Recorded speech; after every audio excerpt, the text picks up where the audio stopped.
Assalamualaikum warahmatullahi wabarakatuh semua dan apa khabar? Okey, hari ini kita jumpa lagi dalam PDPR Bahasa Melayu. Okey, kita akan gunakan buku baru buku teks jilid 2. Okey, tema kita hari ini jati diri, patriotisme dan kewarganegaraan. Unit 13, bersikap mulia. Tajuk hari ini amalan yang baik. Okey. Sebelum kita terus ke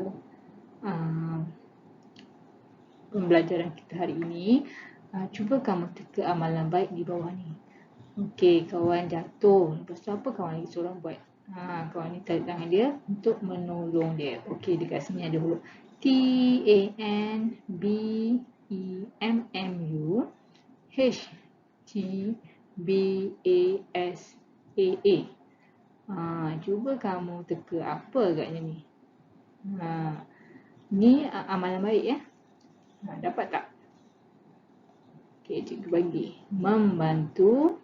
Yang bawah ni apa kamu rasa? Sahabat. Okey, ini adalah salah satu amalan baik. Okey.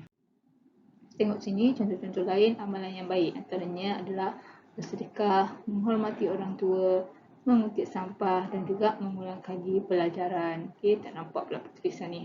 Okey. Jadi kamu boleh tak bagi tahu cikgu apa lagi amalan baik yang lain? Okey. Okey, sekarang kamu boleh tengok buku teks kamu. Okey, kita akan lihat satu persatu muka surat 1 dan 2.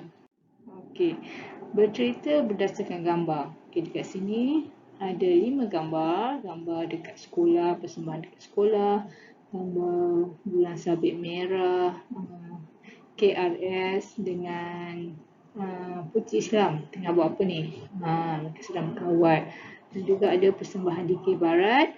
Yang kat atas ni pula dengan sekolah ni, mungkin choir sekolah gambar-gambar ni melambangkan jati diri, patriotisme dan kewarganegaraan. Okey. Okey. Kamu boleh rujuk buku teks kamu, buka buku teks kamu, muka surat 2. Okey. Tajuk kita hari ini amalan yang baik. Okey. Kita punya kemahiran mendengar dan bertutur. Okey, kita baca dulu. Kita tengok dulu kat buku ni. Ada 3 gambar serta frasa dalam kotak ungu. Membawa bendera, menghormati bapa, saling bermaafan. Okey, dialog ni Hasan. Selamat pagi Ilis. Bagaimanakah peserta sukan sekolah kita menunjukkan sikap bangga akan negara? Lepas tu Ilis jawab, selamat pagi. Peserta sukan sekolah kita menunjukkan sikap bangga akan negara dengan... Lepas tu ada kosong. Hasan sambung lagi. Bagaimanakah cara kita menghormati bapa? Lepas tu Ilis jawab. Okey, yang ni tadi dia bagi separuh ayat dia. Sekarang ni kamu kena fikirkan pula. Okey, lepas tu Hasan tanya lagi. Kamala, jika berlaku perselisihan faham sesama kita, apakah yang perlu kita lakukan? Okey, Kamala jawab, kita perlulah. Okey, aktiviti kita hari ini adalah kita perlu memberi respon terhadap soalan. Okey, dekat atas ni tadi kita dah baca kan frasa yang dia bagi, membawa bendera. Dekat sini ada gambar menghormati bapa. Yang ni pula saling bermaafan. Jadi inilah yang kamu perlu masukkan untuk jawapan respon kamu tadi. Okey, yang pertama. Bagaimanakah peserta sukan sekolah kita menunjukkan sikap bangga akan negara? Cari balik kat sini. Yang pertama ni membawa bendera. Jadi peserta sukan sekolah kita menunjukkan sikap bangga akan negara dengan membawa bendera. Itu kat sini kan. Okey, soalan yang kedua. Bagaimanakah cara kita menghormati bapa?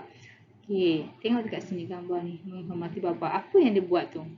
Antara salah satu cara untuk kita tunjukkan rasa hormat kita adalah masa dia jalan tu dia tundukkan sikitkan badan tu. Ini sekarang ni dah jarang berlaku Sebenarnya ini adalah salah satu cara untuk menunjukkan kita hormat pada orang yang lebih tua.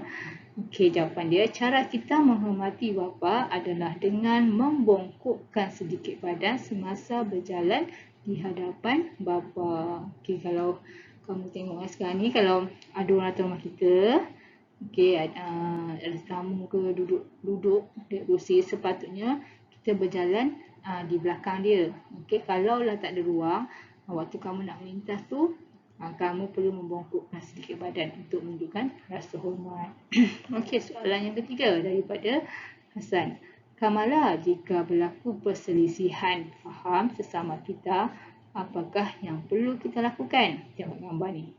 Saling bermaafan. Kita perlulah apa dia? Kita perlulah saling bermaafan apabila berlakunya perselisihan faham. Macam kamu juga sekolah jugalah, kalau ada yang bergaduh dengan kawan ke, okey. Lepas tu cuba cari jalan untuk berbaik semula dan saling bermaafan. Okey, jadi kita hari ini akan buat dalam buku aktiviti kamu. Okey, buku aktiviti jilid 2 semuanya ada kan? Sebabnya ini tak ada kat sekolah. Okey, masa kamu dapat tu tinggal kat rumah dulu. Okey, jika kamu masuk buka muka surat 1. Okey. Latihan dia, kalau kamu duduk, berikan respon terhadap soalan. Okey, dekat sini dia ada gambar. Okey. Soalan yang pertama, siapakah dalam gambar itu? Seha. Okey, kamu kena rujuk pada gambar. Okey. Itu sepupu. Okey, dekat dalam ni soalan dia Seha. Jadi Seha ni yang pakai tudung ni, yang bertanya ni. Jadi nama murid budak lelaki ni dia tak bagi tahu. Jadi jawapan yang kita boleh gunakan itu sepupu saya. Okey. Di manakah mereka tinggal? Okey, tengok dekat gambar ni. Dekat gambar ni ada tulis itu memori di London. Okey, jadi mereka tinggal di London. Okey. Apakah pakaian yang dipakai mereka di sana? Okey. Dekat sini dia jawab sepupu saya memakai. Kamu nampak ada 3 orang kan? Okey, ada seorang budak lelaki dan 2 orang perempuan. Dekat dalam gambar tu muka yang perempuan ni nampak berumur. Jadi kalau sepupu pada budak lelaki ni mestilah yang muda ni kan?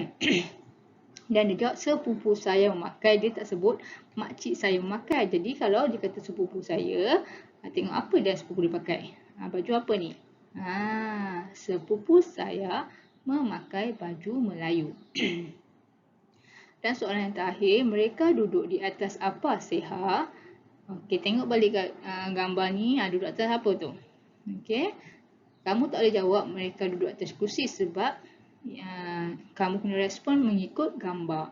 Jadi mereka duduk di atas tikar. Okey, nampaknya ada sedikit kesalahan kat sini. Sebabnya mereka duduk bukan tinggal ya.